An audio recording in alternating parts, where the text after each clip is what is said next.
Good morning friends, मैं रजनीश शुक्ला एक बार फिर से आप सभी का स्वागत करता हूं अपने official YouTube channel army and civil services में। दोस्तों, जैसा कि आप जानते हैं, जो लोगों ने हमारा चैनल सब्सक्राइब किया है तो उनके पास डेली का डेली नोटिफिकेशन पहुंच रहा है, और जिन लोगों ने कंटिन्यूअस वीडियो को भी वॉचिंग कर रहे हैं उन लोगों को पता है कि अपने चैनल में सब कुछ एक सीक्वेंस वाइज मिल रहा है।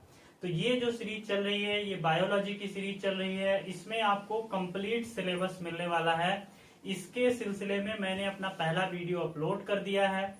इस वीडियो को देखने से पहले पहला वीडियो जरूर देखिए, ताकि आपसे जो भी कॉन्सेप्ट हैं वो आपके दिमाग में सेट हो जाएं। जब तक कॉन्सेप्ट सेट नहीं होते हैं दोस्तों, तब तक स्टडी का कोई खास मतलब नहीं होता है। आज का जो वीडियो होगा वो वीडियो नंबर 2 होगा। इसमें हम मुख्य रूप से सेल को पढ़ेंगे और एकदम जीरो से लेकर के हीरो वाली बात तक स्टडी अपन करने वाले हैं। तो टाइम वेस्ट ना करते हुए अपन स्टडी करते हैं आज सेल की। तो आज का जो हमारा टॉपिक है, विषय है, वो है सेल विज्ञान, मतलब कोशिका विज्ञान है।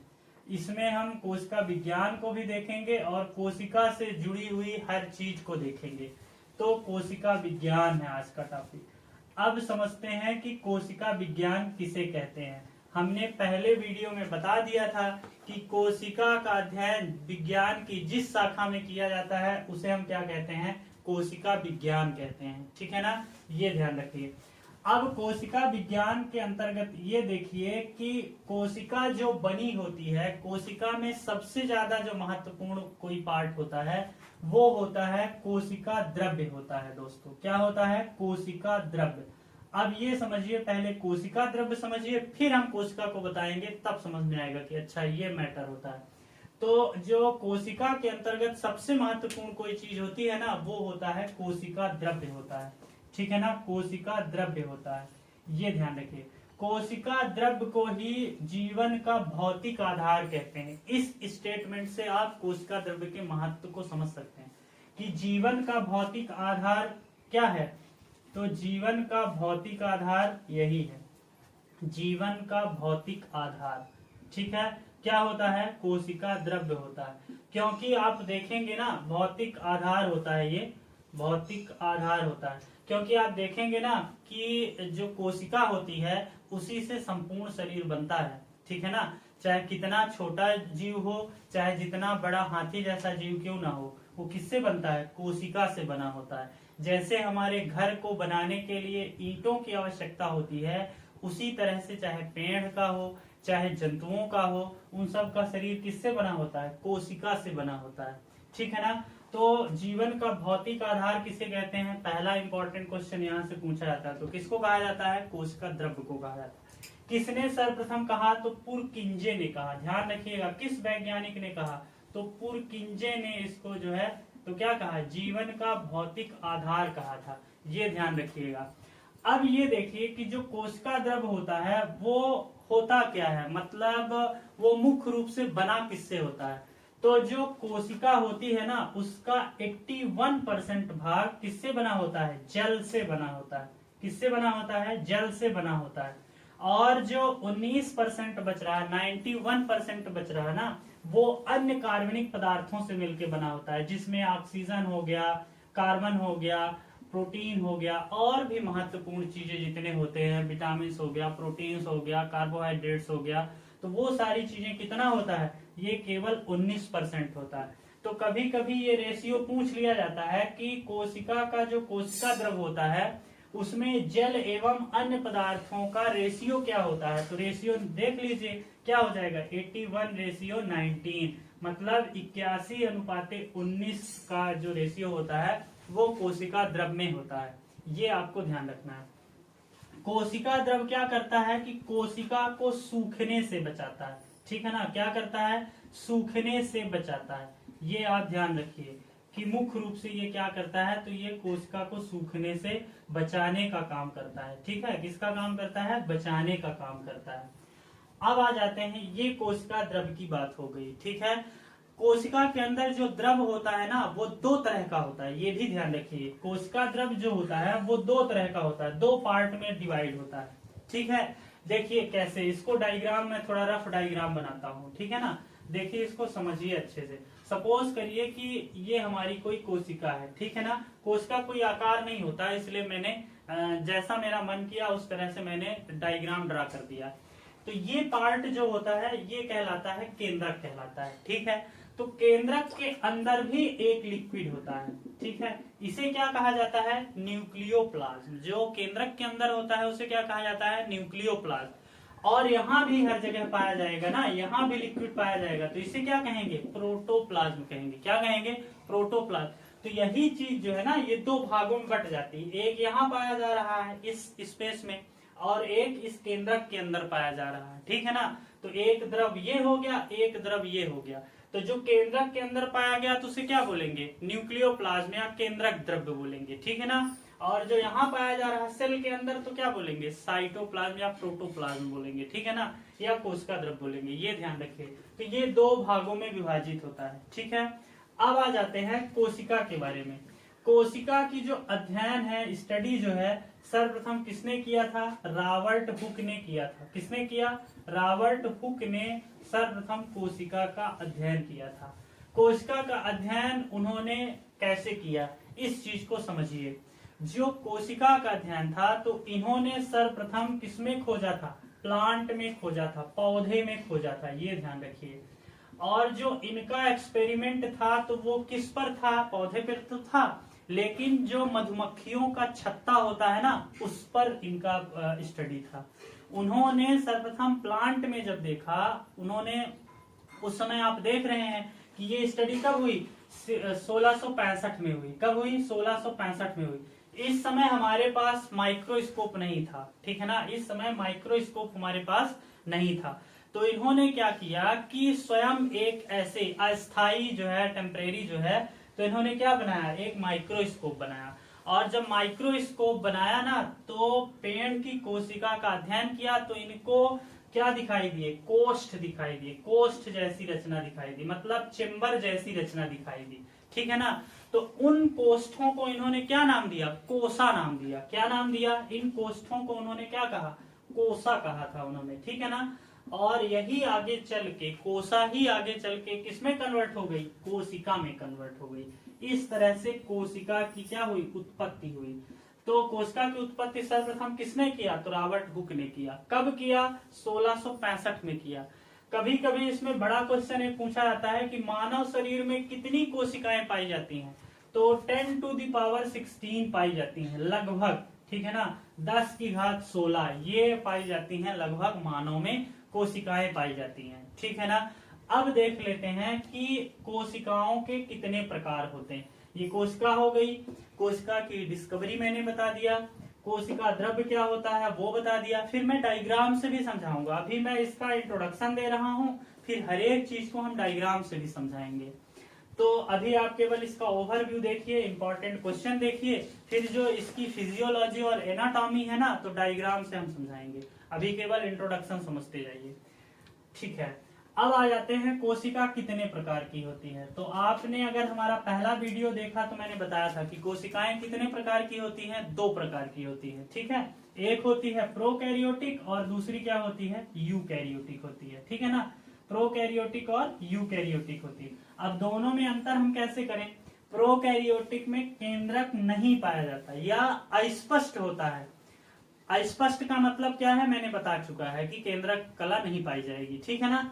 तो इसमें केंद्रक नहीं पाया जाता है, अगर पाया भी जाता है तो स्पष्ट नहीं रहता, ठीक है। इसमें पाया जाता है, इसमें जो होता है वो केंद्रक क्या होता है? पाया जाता है।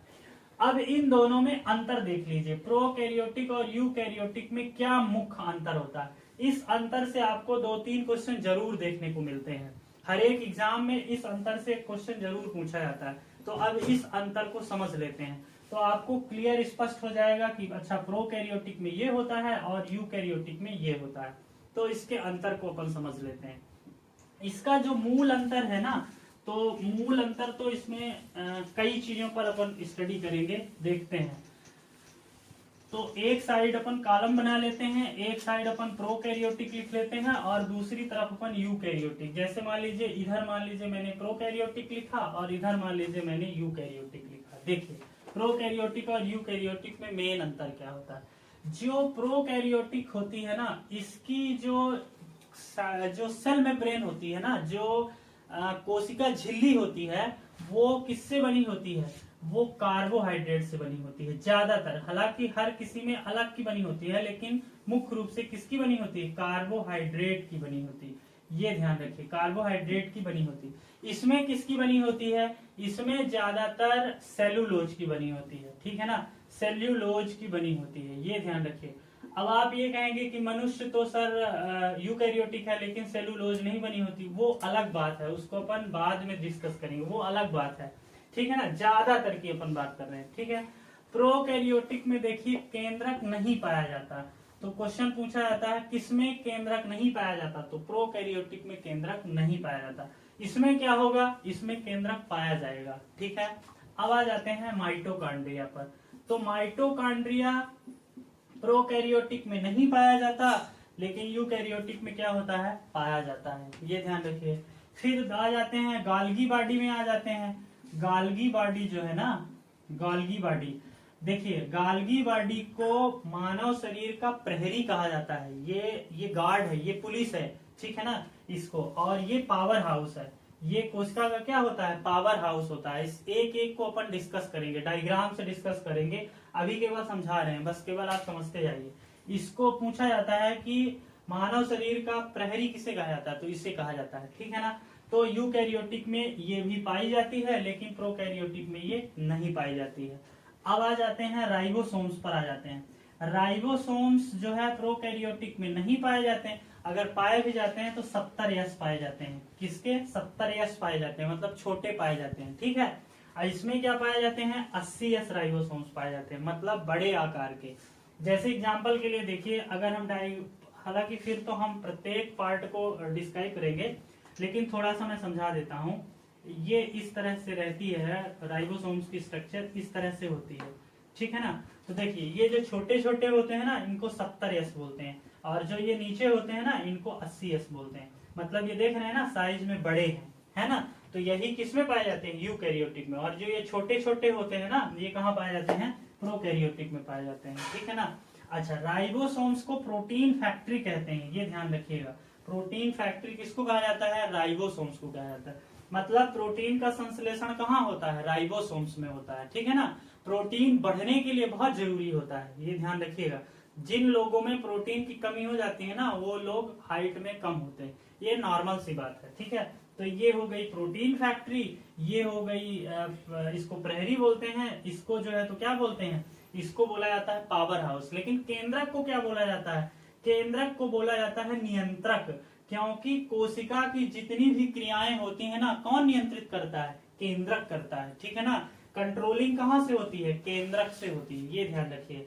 तो इसमें 80S पाए जाते हैं। अब देखिए राइबोसोम्स में क्या पाया जाता है? RNA पाया जाता है, ठीक है। क्या पाया जाता है? RNA पाया जाता है। लेकिन इसमें क्या पाया जाता है? DNA पाया जाता है, ये ध्यान रखिए। क्या पाया जाता है? इसमें RNA पाया जाता है, इसमें क्या पाया जाता है? DNA पाया जाता है। RNA भी एक प्रकार का प्रोटीन होता है, ये ध्यान रखिएगा।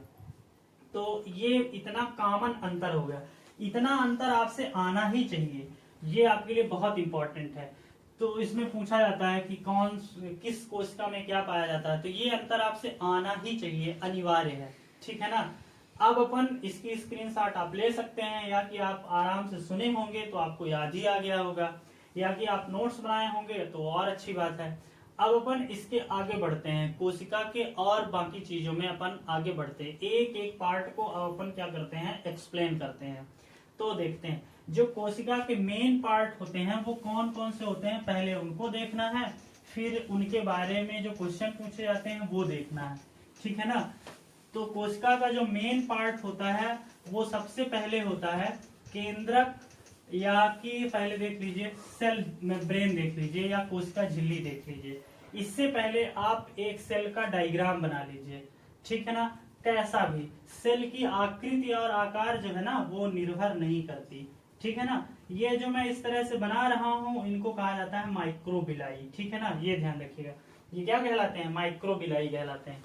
और यहाँ भी होते हैं, ठीक है ना। कहीं से जो कोशिका होती है ना, इसमें कहीं से भी छिद्र नहीं होता है, ठीक है ना। अब देखिए, ये जो मैंने डायग्राम ड्रा कर दिया, ये जो बाहरी स्ट्रक्चर मैंने बताया ना, इसी को कहा जाता है सेल मेम्ब्रेन। क्या कहा जाता है? सेल मेम्ब्रेन कहा जाता है, या कि हिंदी में देखिए तो इसे कोशिका झिल्ली कहा जाता है। मैंने को लिख दिया है और झिल्ली लिख दिया है तो आप समझ जाएंगे, ठीक है। अब देखिए ये करती क्या क्या है। पहले तो ये देखिए, इंसानों में ये किसकी बनी होती है ये बता दूं। अब एक एक बात को आप नोट करते चलिए, यहीं से समझते चलिए, आपका पूरा साइटोलॉजी जो है ना, सेल बायोलॉजी पूरी क्लियर हो जाएगी। देखिए ये क्या, ये बनी किससे होती है? ये लाइपोप्रोटीन से बनी होती है, ये ध्यान रखिए। किससे बनी होती है? लाइपोप्रोटीन या लिपोप्रोटीन से ये बनी होती है, ठीक है। दूसरी चीज अब देखिए, ये क्या करती है? कोशिका को आकार प्रदान करती है। क्या प्रदान करती है? आकार प्रदान करती है। अब तीसरी चीज देख लीजिए, ये क्या करती है? ये चयनात्मक होती है। क्या होती है? चयनात्मक होती है। ये इस चीज को ध्यान रखिए, चयनात्मक होती है, साथ ही साथ पारगम्य होती है। ये क्या होती है? चयनात्मक होती है, पारगम्य होती है।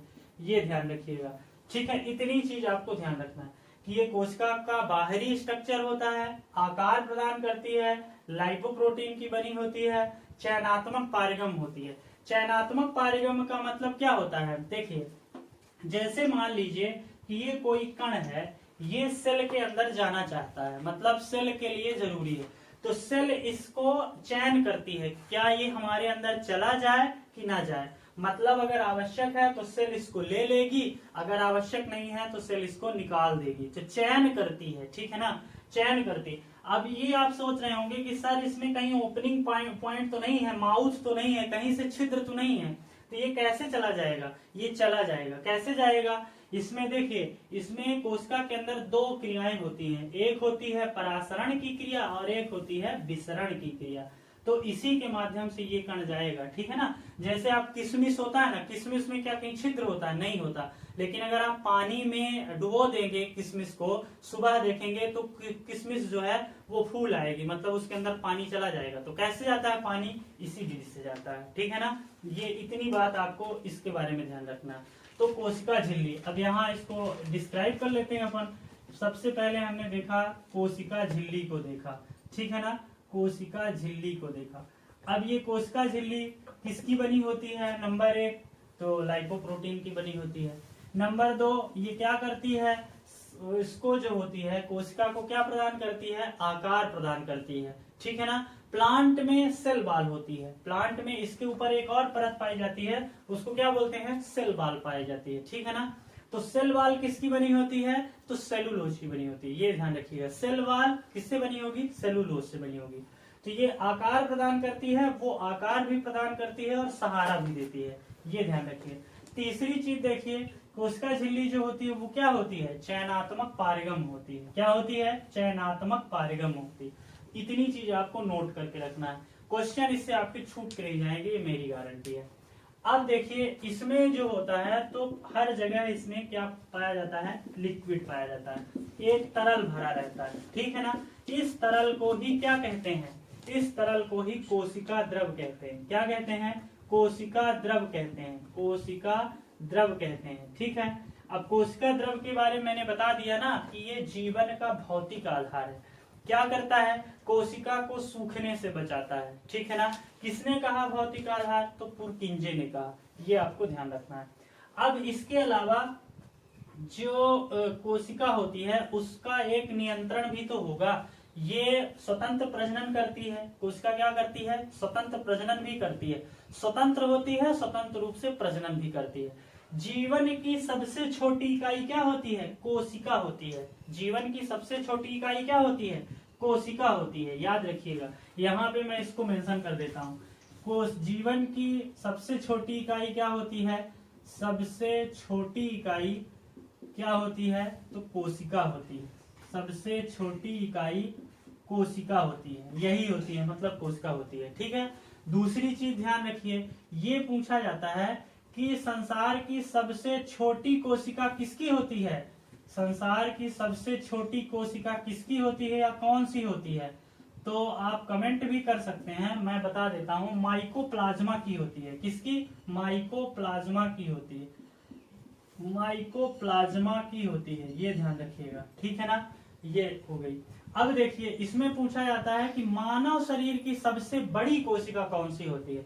मानव शरीर की सबसे बड़ी कोशिका, तो मानव शरीर की सबसे बड़ी कोशिका जो होती है वो होती है दोस्तों तंत्रिका कोशिका। कौन सी होती है? तंत्रिका कोशिका। अच्छा, तंत्रिका कोशिका के बारे में एक चीज और ध्यान रखिए, कभी भी ये डिवाइड नहीं होती, मतलब कोशिका विभाजन नहीं पाया जाता। कोशिका विभाजन इसमें नहीं पाया जाता, ये ध्यान रखिएगा। पूछा जाता है कि कुछ कोशिका में कोशिका के इसमें नहीं होता, कोशिका विभाजन नहीं पाया जाता, ये ध्यान रखिएगा। चौथा इंपॉर्टेंट इसमें क्वेश्चन ये पूछा जाता है कि संसार की सबसे बड़ी कोशिका कौन सी होती है। ये सबसे बड़ी पूछा अथवा लंबी पूछे, ध्यान रखिएगा, कभी कभी लंबी भी पूछता, तो आपको कंफ्यूज नहीं होना, ठीक है। अब संसार की सबसे बड़ी पूछे तो आप जानते हैं, क्या जानते हैं, एक अंडा होता है ना, और वो अंडा किसका होता है आप जानते हैं, किसका? शुतुरमुर्ग का, ठीक है ना। शुतुरमुर्ग का अंडा जो होता है ना दोस्तों, वो संसार की सबसे बड़ी कोशिका होती है, एक कोशिका जो होती है सबसे बड़ी होती है। इसका जो अंडा होता है ना लगभग 2 kg का होता है, ध्यान रखिएगा, कितने केजी का? लगभग 2 kg का होता है। शुतुरमुर्ग में पंख बहुत कम पाए जाते हैं, अविकसित पंख पाए जाते हैं, ये ध्यान रखिएगा, अविकसित पंख पाया जाता है, ठीक है ना, ये ध्यान रखिएगा। ये कहाँ पाया जाता है? बालू में छुपता है, ये कहाँ? बालू में। मूर्ख होता है, सबसे मूर्ख होता है। कैसे? जब शिकारी इसका पीछा करते हैं ना तो सिर अपना बालू में घुसेड़ लेगा और बाकी पूरा शरीर ना इसका बाहर रहेगा, तो इसकी हत्या हो जाती है, तो इसको सबसे मूर्ख भी कहा जाता है।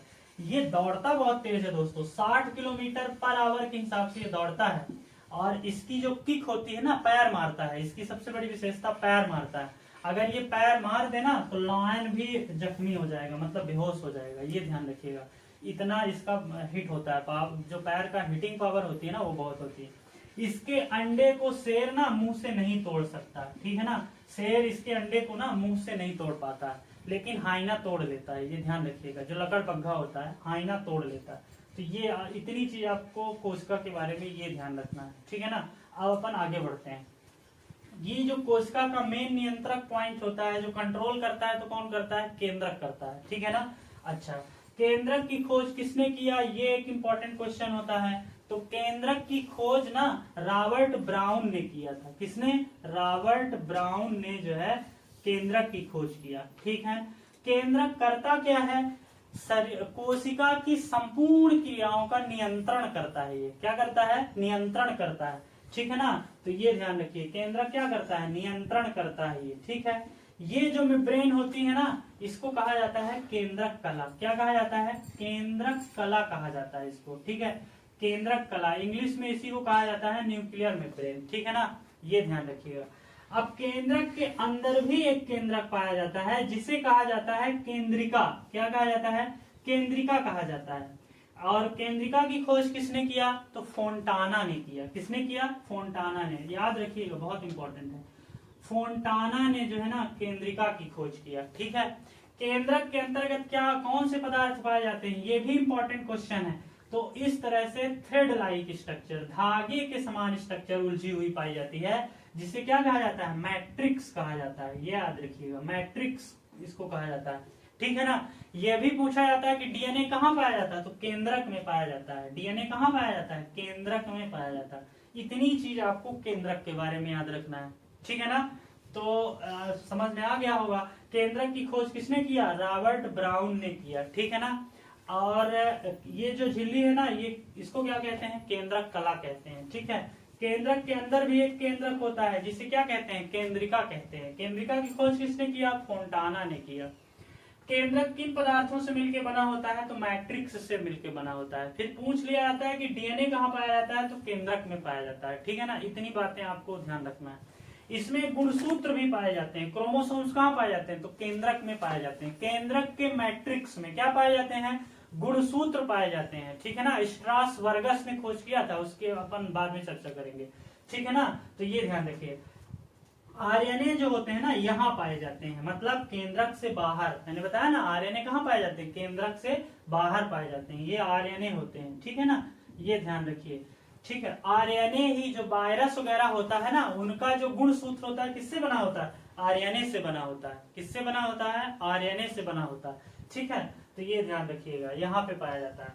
अब देखिए कि यहाँ पास कोशिका के अंदर ही इस तरह से स्ट्रक्चर पाई जाती है। मैं थोड़ी सी बड़ी स्ट्रक्चर बना रहा हूँ ताकि आपको स्पष्ट दिख जाए।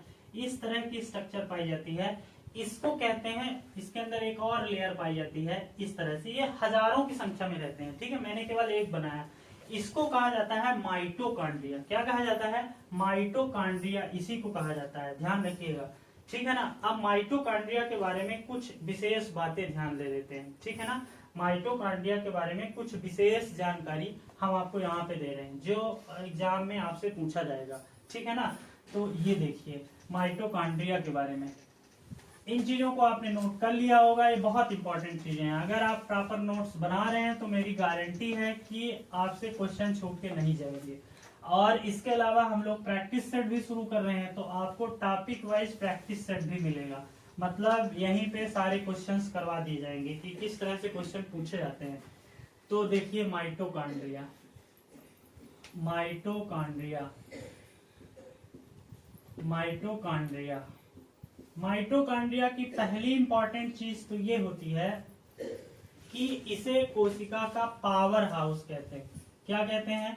पावर हाउस कहते हैं, ऊर्जा गृह कहते हैं इसको, ठीक है ना। पावर हाउस किसे कहा जाता है? माइटोकॉन्ड्रिया कहा जाता है, ठीक है। दूसरी चीज ध्यान रखिएगा कि माइटोकॉन्ड्रिया की जो खोज है किसने किया? माइटोकॉन्ड्रिया की खोज किसने किया? ये ध्यान कोलिकल ने किया। ध्यान रखिएगा लूसेंट में आर्टमैन दिया हुआ है, लेकिन ध्यान रखिएगा किसने किया? कोलिकल ने किया। ये ध्यान रखिए, कोलिकल ने किया, ठीक है ना। इसका जो स्टडी, माइटोकॉन्ड्रिया की स्टडी किसने किया? तो आर्टमैन ने किया। किसने? आर्टमैन ने किया था, स्टडी किया था, आर्टमैन ने किया। माइटोकॉन्ड्रिया का नाम माइटोकॉन्ड्रिया किसने दिया? तो बेंडा ने दिया था, याद रखिएगा। माइटोकॉन्ड्रिया का नाम माइटोकॉन्ड्रिया किसने दिया? तो बेंडा ने दिया था, ठीक है ना।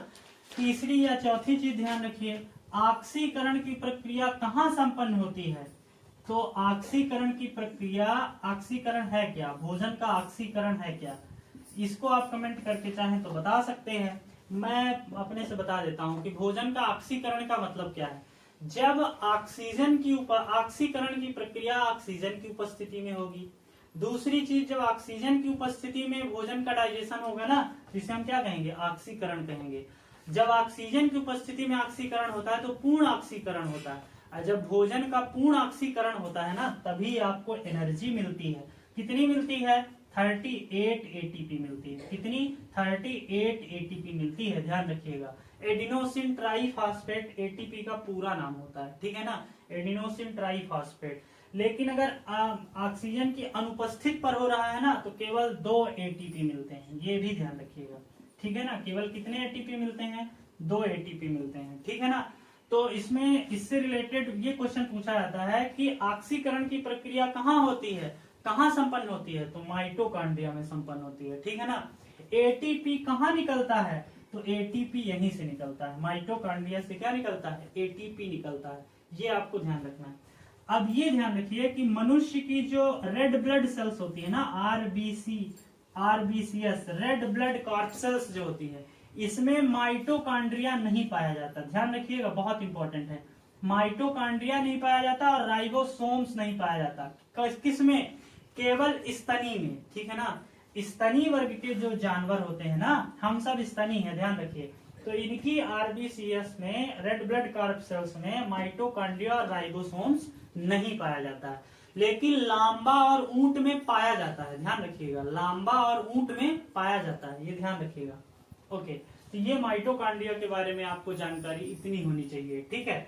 अब आ जाते हैं कोशिका के यहाँ पास। देखिएगा कि इस तरह की स्ट्रक्चर पाई जाती है, इस तरह की स्ट्रक्चर, रॉड लाइक स्ट्रक्चर, मतलब छड़ के आकार की स्ट्रक्चर पाई जाती है यहाँ पे, ठीक है ना। यहाँ पे ऐसी पाई जाती है।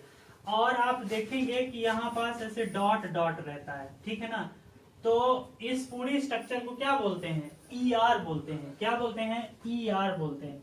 ईआर का मतलब क्या हुआ? Endoplasmic reticulum. क्या हुआ? Endoplasmic reticulum. अब इसका हिंदी नाम क्या है? इसका नाम अंतःप्राद्यवी जालिका, हिंदी में क्या बोलते हैं? अंतःप्राद्यवी जालिका बोलते हैं, ठीक है। अच्छा, ये 2 प्रकार का होता है, ठीक है ना। क्या होता है? 2 प्रकार का। देखो, एक तरफ मैंने डॉट लगाया है, एक तरफ नहीं लगाया है ना। तो ये दो प्रकार का होता है। तो जिसमें डॉट पाया जाता है तो वो क्या होता है, वो खुरदुरा होता है। तो ER दो प्रकार का होता है, एक होता है खुरदुरा, खुरदुरा होता है मतलब रफ होता है, इंग्लिश में बोलेंगे तो क्या बोलेंगे, रफ इंडोप्लाज्मिक रेटिकुलम। और एक होता है चिकना मतलब स्मूथ इंडोप्लाज्मिक रेटिकुलम। अब देखिए रफ क्या होता है, रफ में राइबोसोम्स पाया जाता है, रा से रफ, रा से राइबोसोम्स। तो रफ इंडोप्लाज्मिक रेटिकुलम में क्या पाया जाएगा, राइबोसोम्स पाया जाएगा। चिकने में क्या पाया जाएगा, राइबोसोम्स नहीं पाया जाएगा। अब आप सोच रहे होंगे कि इंडोप्लाज्मिक रेटिकुलम करता क्या है शरीर में, कोशिका में इसका काम क्या है। तो ये कोशिका को विभाजन के लिए तैयार करता है। ये याद रखिएगा, पूछा जाता है कि कोशिका को विभाजन के लिए रेडी कौन करता है, तो इंडोप्लाज्मिक रेटिकुलम करता है। ठीक है ना, इतनी बात आपको ध्यान रखना है। फिर यहाँ पास देखेंगे तो अर्धचंद्राकार जो है ना, अर्धचंद्राकार स्ट्रक्चर पाई जाती है। ठीक है ना, मैं पूरा डायग्राम तो नहीं बना रहा हूँ, अर्धचंद्राकार स्ट्रक्चर इसी तरह पाई जाती है। तो इसको क्या कहते हैं, इसको गोल्गी बॉडी कहते हैं। क्या कहते हैं, गोल्गी बॉडी कहते हैं, याद रखिएगा गोल्गी बॉडी कहते हैं। ठीक है ना, तो अब देख लेते हैं गोल्गी बॉडी के बारे में कुछ इंपॉर्टेंट चीजें, ये जरूरी है। तो गोल्गी बॉडी के बारे में देख लेते हैं। जो गोल्गी बॉडी होती है ना, इसको, इसकी खोज किसने किया, पहली चीज तो ये देखिए कि इसकी खोज किसने किया, तो कैमिलियो गोल्गी ने किया था। किसने किया था, कैमिलियो गोल्गी ने किया था। कैमिलियो गोल्गी ने किया, इसलिए इसका नाम क्या हो गया, गोल्गी बॉडी हो गया। ठीक है ना। दूसरी चीज ध्यान रखिए, दूसरी चीज ये होती है कि गोल्गी बॉडी क्या करती है कि ये प्रहरी होती है। क्या होती है, प्रहरी होती है। शरीर की या कोशिका की क्या होती है, ये प्रहरी होती है। ठीक है ना। किसे कहा जाता है, इसे ट्रैफिक पुलिस भी कहते हैं। याद रखिएगा, इसको क्या कहते हैं, ट्रैफिक पुलिस भी कहते हैं। शरीर के किस अंग को ट्रैफिक पुलिस कहते हैं, तो गोल्गी बॉडी को कहते हैं। ठीक है।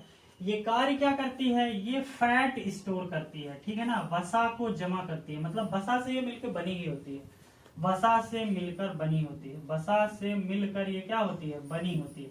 ये चीजें, इतनी चीजें आपको गोल्गी बॉडी के बारे में ध्यान रखना है। इसके जो शेष पार्ट है ना, जो कोशिका के अन्य अंग हैं, उसको दोस्तों हम वीडियो नंबर 3 में कवर करेंगे, क्योंकि ये वीडियो बहुत लंबी होती जा रही है। तो इसके जो बचे हुए पार्ट है ना, उसको हम वीडियो नंबर 3 में कवर करेंगे। तो आपने समय निकाला, वीडियो को देखा, इसके लिए धन्यवाद। वीडियो को 1 से 2 बार जरूर करें, लाइक करें, सब्सक्राइब करें और शेयर करना ना भूलें। मिलते हैं अपने अगले वीडियो में, तब तक के लिए नमस्कार।